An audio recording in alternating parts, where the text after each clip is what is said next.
Pierre, pick up your last thought there. How do we get out of this problem? Yes, you nailed it. You understood that inflation was coming before anybody else did. What's the solution here?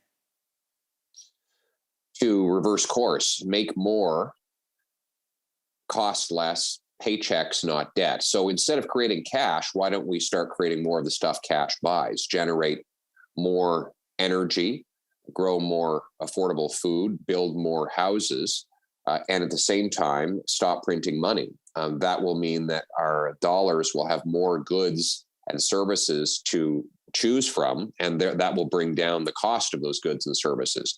So let me give you an example, Ves. So I have here a bar graph from Statistics Canada, which shows the value generated per hour worked by sector.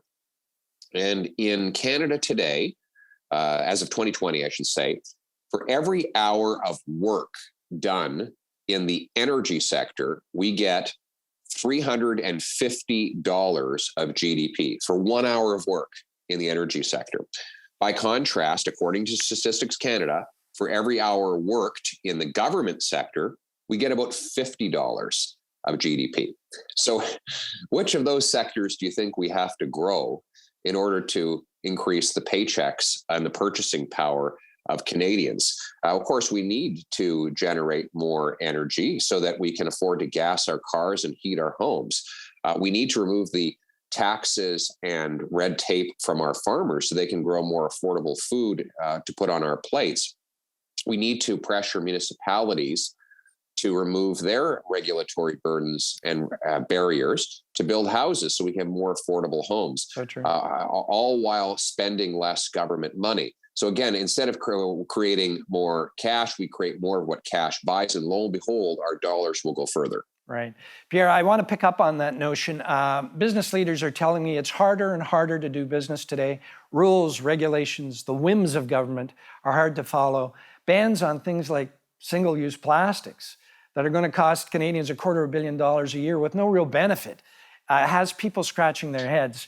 I know you've been on a number of committees in Parliament where you've discussed this issue and you've been very effective on it.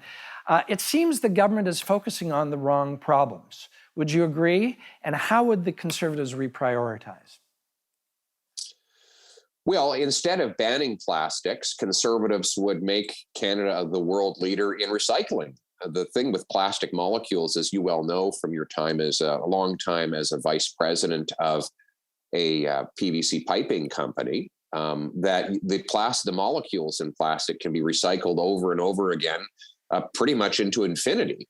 And so instead of trying to basically pull apart our entire economy and pull apart the physical products that we use in hospital rooms, on the phone I have in front of me, on my glasses, and everywhere else, why not find ways to divert that plastic from waste and dump sites and recycle them into new use?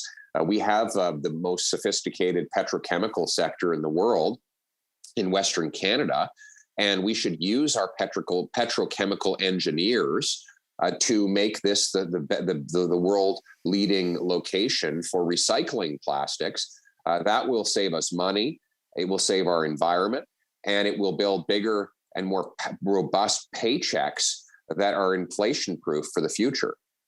Pierre, you mentioned earlier on the affordability of housing. Very few recognize that there's a lot of bureaucratic costs built into that. You know, whether you're building a house or an apartment complex or a hospital or a pipeline, it's extraordinary how much it costs to get through the approvals process. It seems to me that streamlining that process really would help Canada in a big way. You've alluded to it a little bit before. Please, if you can, expound on that a little bit.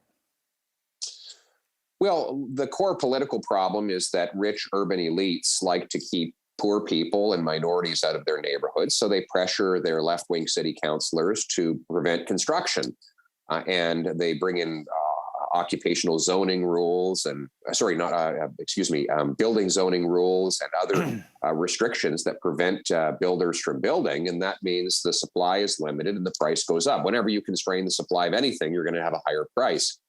A recent study came out showing Canada has about 440 houses for every 1,000 Canadians. Right. That is the lowest ratio of any of the G7 countries, even though, Veso, we have more land per capita than any other G7 country, and we spend among the most money on building houses. So we're spending a lot of money on building houses. We're just not getting any houses for that spending.